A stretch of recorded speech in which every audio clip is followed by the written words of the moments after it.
بسم الله الرحمن الرحيم سبح لله ما في السماوات وما في الأرض وهو العزيز الحكيم يا أيها الذين آمنوا لم تقولون ما لا تفعلون كبر مقتا عند الله أن تقولوا ما لا تفعلون إن الله يحب الذين يقاتلون في سبيله صفا كأنهم بنيان مرصوص وإذ قال موسى لقومه يا قوم لم تؤذونني وقد تعلمون أني رسول الله إليكم فلما زاغوا أزاغ الله قلوبهم والله لا يهدي القوم الفاسقين وإذ قال عيسى ابن مريم يا بني إسرائيل إني رسول الله إليكم مصدقا لما بين يدي من التوراة ومبشرا برسول يأتي من بعد اسمه أحمد فلما جاءهم بالبينات قالوا هذا سحر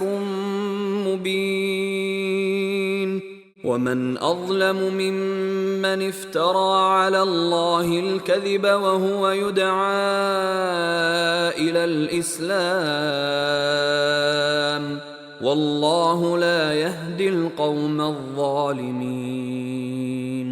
يريدون ليطفئوا نور الله بأفواههم والله متم نوره ولو كره الكافرون هو الذي أرسل رسوله بالهدى ودين الحق ليظهره على الدين كله ولو كره المشركون يا أيها الذين آمنوا هل أدلكم على تجارة تنجيكم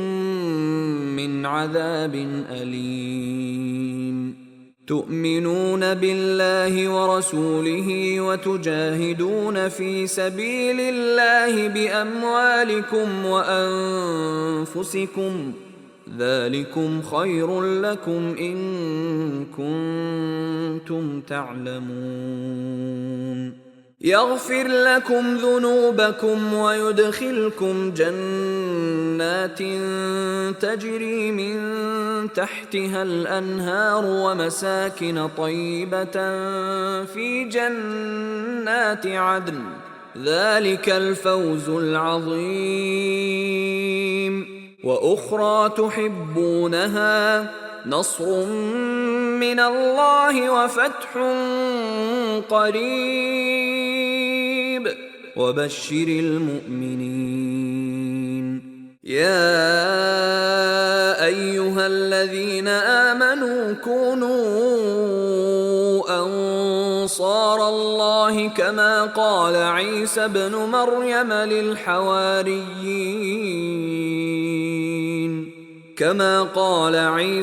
مريم للحواريين من أنصاري